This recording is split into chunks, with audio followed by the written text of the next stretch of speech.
कमरा हंसी ठहाके से गूंज रहा था। आज जगदीश जी की इकलौती बेटी गुंजन का रिश्ता आनंद के साथ में तय हो गया था। रीमा जी ने अपने समधी और समधन का मुंह मीठा कराया और शादी की तारीख भी निकलवा ली। एक महीने में सब कुछ इंतजाम करना था। रिश्ता सामान्य घर से था तो थोड़ी बहुत तो शादी ठीक करनी थी। सब मेहमान जा चुके थे। गुंजन भी आज बहुत खुश थी। वो सो गई थी पर रीमा जी की आंखों में नींद नहीं थी। गुंजन की सगाई से खुश तो बहुत थी, पर इतनी जल्दी बेटी दूर चली जाएगी, इतनी जल्दी वो इस घर के आंगन को छोड़ देगी, सिर्फ 1 महीना ही बचा है, ये बात उन्हें परेशान कर रही थी। जब गुंजन के पेट में होने की खबर मिली थी तो वो एकदम से खुश हो गई थी। अपने होने वाले बच्चे के लिए सपने बुनने लगी थी। अपनी गोद भराई की रस्म के दौरान वो उत्सुक थी। सभी उसे आशीर्वाद दे रहे थे, एक चांद सा बेटा हो जाए। इतने सालों बाद गोद भर रही है तो बेटा ही हो जाए। क्या पता दूसरी बार गोद भरे या नहीं, पर वो तो एक स्वस्थ बच्चे की कामना कर रही थी। चाहे बेटा हो या बेटी, उन्हें तो सिर्फ माँ बनने से मतलब था। 9 महीने बाद गुंजन का जन्म हुआ। उनका आंगन भी किलकारियों से गूंजने लगा, पर लोग बात बनाने से कहाँ बाज आते हैं। बेटी हुई है, काश भगवान बेटा दे देता। इस ढलती उम्र में भी बेटी को कैसे पालेंगे। बेटा होता तो सहारा मिल जाता, कमाकर खिलाता, अपने पास भी रखता, पर दुर्भाग्य को कौन बदल सकता है। कल जो समाज रीमा जी के गर्भवती होने पर बधाई दे रहा था, आज वही समाज उनके बेटी होने पर दुख जता रहा था। पर वो दोनों समाज की बातों को नजरअंदाज करके बस अपनी बेटी के पालन पोषण में लग गए थे। दोनों अपनी बेटी गुंजन में ही अपनी खुशियों की तलाश करने लगे। गुंजन के हंसने, बोलने, चलने, अटखेलियां करने पर उन्हें खुशी का एहसास होता था और ये खुशी उनके जीवन की पूंजी थी। इसी तरह दिन बीत रहे थे। गुंजन पढ़ाई में होशियार थी, हर गतिविधि में बढ़ चढ़कर हिस्सा लेती थी। उसे काफी पुरस्कार मिलते थे। सभी कहते थे जगदीश जी की बेटी इनका नाम रोशन करेगी। गुंजन का नाम भी स्कूल में हर ओर गूंज रहा था। अब उसने आगे इंजीनियरिंग की पढ़ाई शुरू कर दी थी। कोचिंग क्लासेज की फीस बहुत महंगी थी, फिर भी जगदीश जी ने जैसे तैसे इंतजाम किया था। इधर उधर से कर्ज लेकर बेटी को पढ़ाया और बेटी की पढ़ाई पूरी होते होते वो रिटायर हो गई, क्योंकि गुंजन का जन्म उनकी शादी के 15 सालों के बाद हुआ था। अब वो दोनों थकने लगे थे, पेंशन भी आधी मिलने लगी थी, पर खर्चा चलाना बड़ा ही मुश्किल था। घर पहले ही गिरवी रख चुके थे। इन सब के बीच खुशखबरी आई कि गुंजन का अच्छी कंपनी में प्लेसमेंट हो गया है और अब वो अच्छा कमाने लगी है। गुंजन की कमाई से सहारा मिलने लगा। कुछ समय बाद उसके लिए रिश्ते आने लगे, पर उसे अपने साथ ही काम करने वाले आनंद से शादी करनी थी। दोनों एक दूसरे को बहुत पसंद करते थे और शादी करना चाहते थे।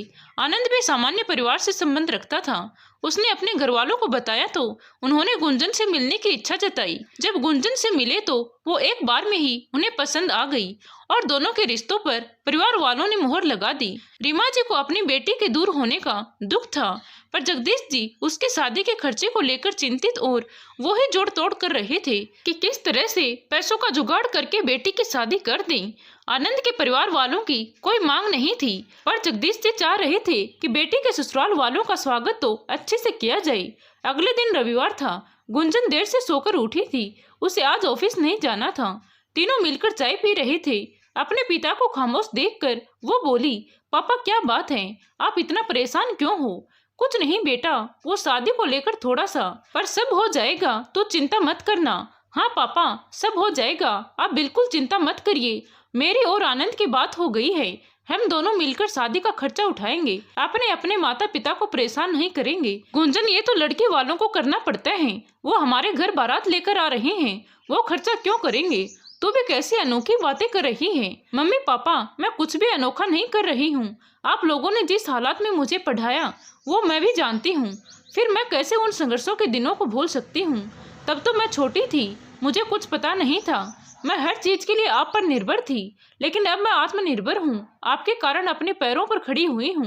अब मैं कमा रही हूँ तो आप पर अपनी शादी का बोझ नहीं डाल सकती हूँ। मैंने और आनंद ने फैसला किया है कि हम दोनों शादी का खर्चा खुद करेंगे और बराबर बांट कर करेंगे। तभी रीमा जी बोलती हैं, ये कौन सी नई रीत है?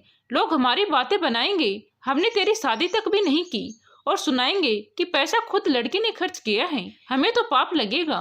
दामाद जी क्या सोचेंगे? रीमा जी चिंता होने लगी। मम्मी, कोई कुछ सोचेगा तो सोचने दो। आनंद और मैंने मिलकर तय किया है, हम अपनी शादी का खर्चा खुद उठाएंगे। अपने अपने मम्मी पापा को जरा भी परेशान नहीं करेंगे, लेकिन ये तो माता पिता का कर्तव्य होता है कि वो बच्चों को पढ़ाएं लिखाएं और उनकी शादी करें। मम्मी वो पहले का जमाना था, आप भी अपनी सोच बदलो। आपके बच्चे अपने लिए खुद कुछ करने जा रहे हैं तो आप तो इन्हें आशीर्वाद दो।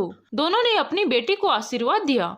आनंद और गुंजन ने अपनी सेविंग्स से अपनी शादी की। अपने माता पिता पर कोई बोझ नहीं डाला। शादी के बाद गुंजन ससुराल आ तो गई, पर उसका मन तो मायके में अकेले रह रहे मम्मी पापा में रहता था। वो दोनों अपनी उम्र और बीमारी से अकेले लड़ रहे थे। गुंजन ऑफिस से आते जाते वक्त उन्हें संभाल लेती थी, पर वो अपना पूरा समय नहीं दे पाती थी। कभी कभी उसे ये बात बहुत ही करती थी कि वो अपने मम्मी पापा की सेवा नहीं कर पा रही है। उसने आनंद से भी बात की। आनंद बहुत ही समझदार और संस्कारी लड़का था। वो जितनी इज्जत अपने मम्मी पापा की करता था, उतनी इज्जत अपने सास ससुर की भी करता था। आनंद के मम्मी पापा भी नए जमाने की सोच रखते थे। वो गुंजन को बेटी ही मानते थे। गुंजन को घर में पूरी आजादी थी। वो अपने मन का पहन सकती थी, कहीं भी आ जा सकती थी, पर वो भी अपने सास ससुर का पूरा सम्मान करती थी। एक रात को गुंजन सोई थी कि अचानक से फोन बज उठता है। उधर से रीमा जी थी। वो रोए जा रही थी। जगदीश जी अचानक से बेहोश हो गए थे। शायद लकवे का अटैक आया था। रात को दोनों ही भागकर घर गए और उन्हें अस्पताल में भर्ती करवाया गया। डॉक्टर ने इलाज शुरू कर दिया और काफी हिदायतें दी। 2-3 दिन अस्पताल में रखा गया। दोनों ही घर से ऑफिस और अस्पताल के चक्कर लगा रहे थे। आनंद भी एक बेटे के समान भागदौड़ी कर रहा था और अपने सास ससुर की सेवा में लगा हुआ था। कुछ दिनों बाद अस्पताल से छुट्टी मिल गई। रीमा जी के साथ वो घर आ गई। रीमा जी खुद थकी हुई सी रहती थी। उनके भी घुटनों और जोड़ों में दर्द रहता था। वो भी ज्यादा भाग दौड़ नहीं कर सकती थी और अब घर भी बिकने वाला था। घर के गिरवी होने के बारे में उन्होंने गुंजन से छिपा रखा था। एक दिन आनंद ऑफिस से घर आया और गुंजन से कहने लगा कि उसका दोस्त एक घर खरीद रहा है जो बिकने वाला है। गुंजन हंसकर बोलती है, तो अच्छा है, हम नए घर की पार्टी में चलेंगे। गुंजन, वो तुम्हारा घर खरीद रहा है जो बैंक नीलाम करने जा रहा है। ये सुनते ही गुंजन के पैरों से जमीन सरक जाती है। लेकिन पापा ने तो मुझे घर के बारे में कुछ भी नहीं बताया था। तुम चिंता मत करो, सब ठीक हो जाएगा। आनंद ने उसे दिलासा दी। गुंजन, हम मम्मी पापा को अपने घर ले आते हैं, सब मिलकर साथ रहेंगे। तुम्हारी भी भागा दौड़ी नहीं होगी और हम दोनों मिलकर सबकी सेवा कर देंगे। हाँ, लेकिन हमारे पास तो 2 ही कमरे हैं, उन्हें रखेंगे कहाँ पर? उनका अपना एक कमरा तो होना चाहिए जहाँ वो अपना सामान रख सकें और आराम से रह सकें। हम भी बैंक की नीलामी में वो घर खरीद सकते हैं, पर हम उसे बिक जाने देते हैं और ये घर बेचकर इसमें कुछ पैसे मिलाकर नया घर ले लेते हैं। मेरा सुझाव कैसा लगा? सुझाव तो बहुत अच्छा है, पर तुम्हारे मम्मी पापा भी मानने चाहिए।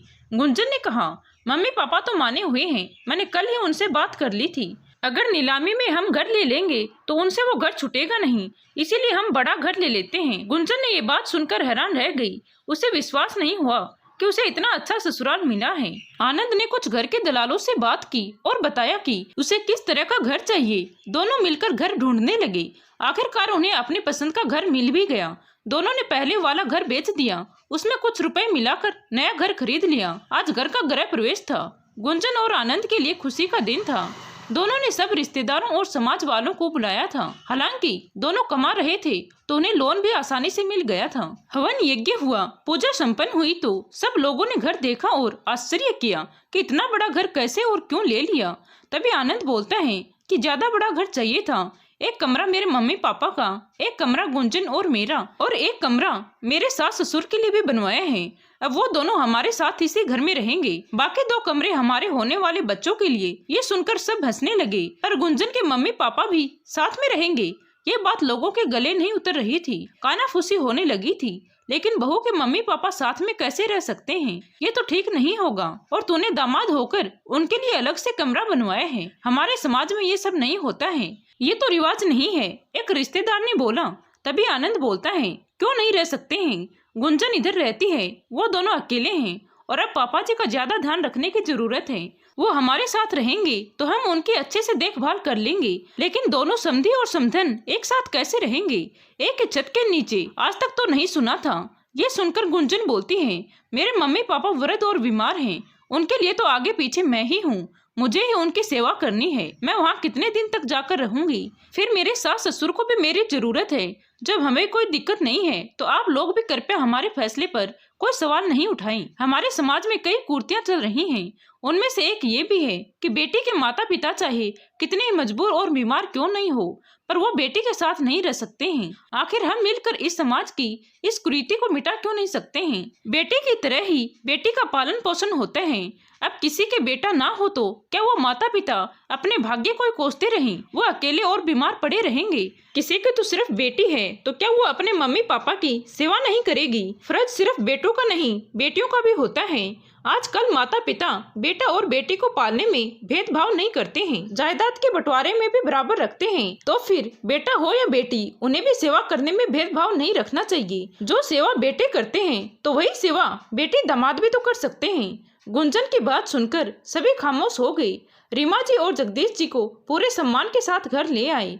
अब घर भी उनके पास नहीं था, पर आज उनके दामाद ने उनके लिए अपने घर में एक कमरा बनवा दिया था। रीमा जी पहले तो मान नहीं रही थी, क्योंकि उन्हें भी बेटी के घर रहना अजीब लग रहा था, पर फिर सबके समझाने पर वो समझ गई थी कि बुढ़ापा बिना बच्चों के अकेले काटना बहुत मुश्किल होता है। आनंद के माता पिता ने भी ये कहकर सबकी जुबान बंद कर दी कि जब बहू हम दोनों की सेवा कर सकती है तो आनंद भी अपने सास ससुर की सेवा कर सकता है।